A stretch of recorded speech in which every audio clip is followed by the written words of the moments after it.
इसी नाम पर वोट मिल रहा है। एक 15%, 18%, 20% लोगों को अलग करके 80% का भरपूर वोट अगर मिल रहा है उनको, तो अपनी रोजी रोटी भी तो कोई खत्म नहीं कर देगा ना। उनका तो काम है ये करना। वो तो उनका काम है जी। इसलिए हमारा काम है। देखिए अभी भी broad message of people, particularly जिस राज्य की वो बात करते हैं, अभी भी उनकी गिरफ्त में नहीं। अभी ये नहीं आप कह सकते 40% वोट्स मिल रहे हैं ना। नहीं, 40% मिल रहे हैं, लेकिन वो भी देखिएगा वो वैरी करते हैं समय समय पर। अभी इनका जो एसेंडेंसी थी बढ़ने की, अब धीरे धीरे धीरे धीरे देखिएगा उधर से चीजें अभी कॉमन सिविल कोड के बारे में क्या कहना है? देखिए कॉमन सिविल कोड वगैरह जैसी चीजें बेसिकली सोसाइटी में ये हमारे डायरेक्टिव प्रिंसिपल में ऑलरेडी है, लेकिन सोसाइटी एस्पायर करेगी इसके लिए, ये कहा गया है। ये नहीं कहा गया है कि एक पर्टिकुलर ट्रेंड के हिसाब से, एक पर्टिकुलर आइडियोलॉजी के हिसाब से आप सोसाइटी के ऊपर इसको अगर थोपेंगे तो वो अपेक्षित परिणाम नहीं मिलेगा। इसीलिए देखिए हमारे यहाँ संविधान के डायरेक्टिव प्रिंसिपल में, जिसको बहुत आरएसएस वाले कोट भी करते हैं, उसको उन्होंने कुछ आइडियल्स रखे थे अपने साथ। उन आइडियल्स में एक कॉमन सिविल कोड का मतलब इंसाफ, मैंने कॉमन सिविल कोड का मतलब है कि हम किसी भी कास्ट, जेंडर के हिसाब से डिवीजन नहीं करेंगे। As a citizen of the country जो लॉज होंगे, जो काम होंगे, वह लोगों की इक्वालिटी को इंश्योर करेंगे। कॉमन सिविल कोड का मतलब क्या है कि जो पर्सनल लॉज हैं वो खत्म करना? नहीं, देखिए पर्सनल लॉज तो भारतवर्ष में बहुत तरह के हैं, उनको खत्म करना नहीं है। मेन मामला जो कॉमन लॉज का हो सकता है जो वो है कि कोई डिस्क्रिमिनेटरी प्रैक्टिस सोसाइटी में न हो। एक पर्टिकुलर डिस्क्रिमिनेशन को खत्म करने, सेक्ट को, एक पर्टिकुलर फेथ को और एक जेंडर को आप उसके ऊपर हमलावर इसलिए मत होइए कि वो पर्टिकुलर वो उससे डिफर करता है। प्रैक्टिकली आपको भविष्य में क्या दिखाई पड़ रहा है इंडिया की?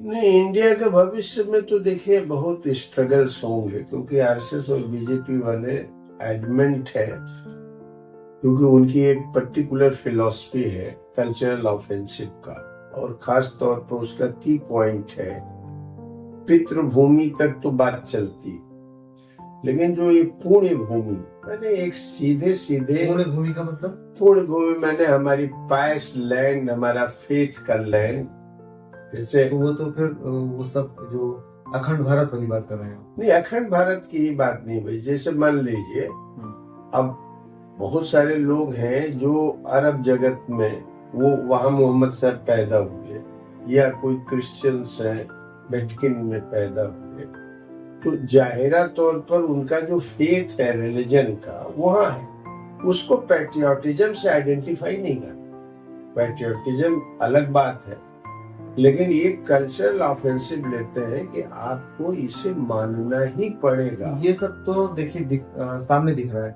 आपको अंदर की असलियत क्या दिख रही है? नहीं, अंदर देखिए उनका एंडेवर है एक नेकेड फॉर्म में कारपोरेट राज कायम करना जी, और उस कारपोरेट ग्लोबल फाइनेंस कैपिटल की इनकी हिस्ट्री भी है। ब्रिटिशर्स के खिलाफ जब लड़ रहे थे जी, तो आप उस समय देखिए कभी भी लड़ाई में उस तरह से शरीक नहीं। इन्होंने अपना एजेंडा एंटी एक पर्टिकुलर सेक्ट को बना रखा था, एक समुदाय को एंटी बना रखा था। तो इनका पूरा मामला है कि इस देश में नेकेड फॉर्म में कैपिटल का राज हो और कॉमन आदमी इस स्टेज में ला दिया जाए कि वह अपने राइट्स के बारे में आवाज भी न उठा सके।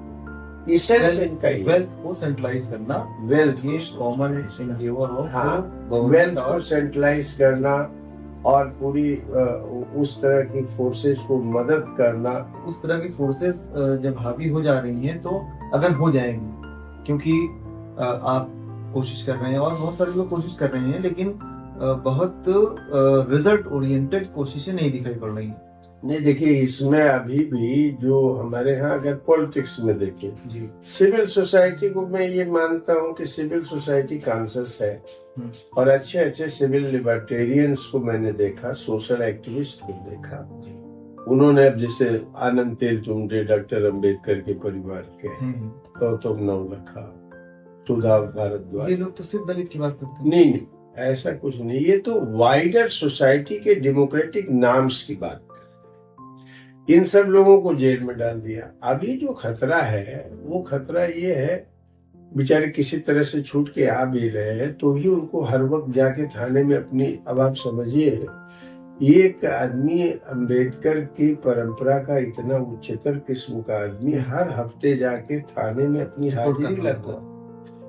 तो मैं ये कह रहा था कि अभी जो पॉलिटिकल फॉर्मेशंस हैं, आरएसएस की ने जो चैलेंजेस पैदा किए हैं, उसको वो केवल इलेक्टोरल पॉइंट ऑफ व्यू से देख रहे हैं, जबकि उसको आइडियोलॉजिकली फिलोसफिकली डिफीट देना, कंसेप्चुअली डिफीट देना बहुत जरूरी है। आपका कहना है कि ये सब चीजें जो हैं, जैसे कि कॉमन सिविल कोड है या जो डिस्क्रिमिनेशन है सोसाइटी में, ये सब दिखाने के लिए है।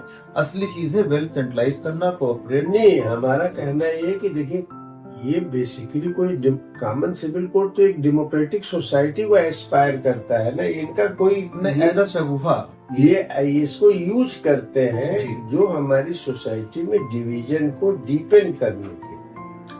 ये किसी से उसका रिजल्ट उसका रिजल्ट वही है कि नेकेड फार्म में कैपिटल का, ग्लोबल फाइनेंस कैपिटल का राज तो का ये बात, ये नैरेटिव या ये असलियत या जो फैक्ट है, ये आम पब्लिक के सामने पास कैसे, आप पब्लिक को कैसे समझ में आ सकता है? नहीं देखिए, उनके अब देखिए, अभी 5 राज्यों के चुनाव होंगे जी, कौन जीतता है हारता है, लेकिन ये भी कोई फिनांस कैपिटल और नहीं वो ठीक है, वो नहीं कर बेसिस पर तो नहीं, लेकिन मैं कह रहा हूँ कि मास का रिस्पॉन्स थोड़ा बहुत मास का रिस्पॉन्स। कर्नाटका में भी कुछ ऐसा नहीं हुआ है। कर्नाटका नहीं वो ठीक है, लेकिन मैं कह रहा हूँ वो ठीक है, लेकिन मैं कह रहा हूँ कि मास का रिस्पॉन्स देखिए, इन्होंने ट्रैप में, हिंदुत्व के ट्रैप में फंसाने की कोशिश की। फंसे हैं लोग ना, नहीं मासेज में, लेकिन मैं आपको बताऊं कि old pension scheme, social security, employment, ये इन चुनाव में ये पॉलिटिकल पार्टी कितनी उठाई नहीं उठाई, ये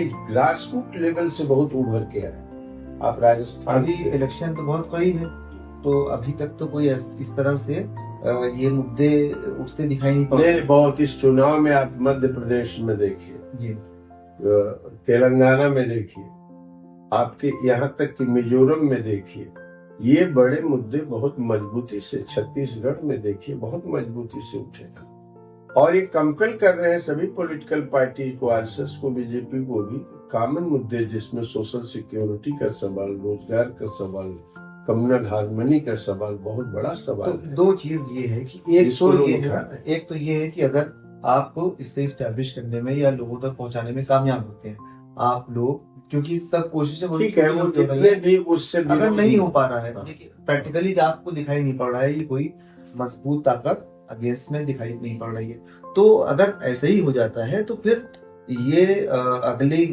बार अगर रिपीट हो जाता है यही जो निजाम है, तो फ्यूचर क्या दिख रहा है? नहीं देखिए, पहली बात ये है कि एक ऑर्गेनाइज्ड प्रोटेस्ट तो शुरू हुआ है जी, जनता के लेवल पर, और जगह जगह चाहे पीजेंट मूवमेंट हो, वर्किंग क्लास मूवमेंट हो, देखिए वहां से है।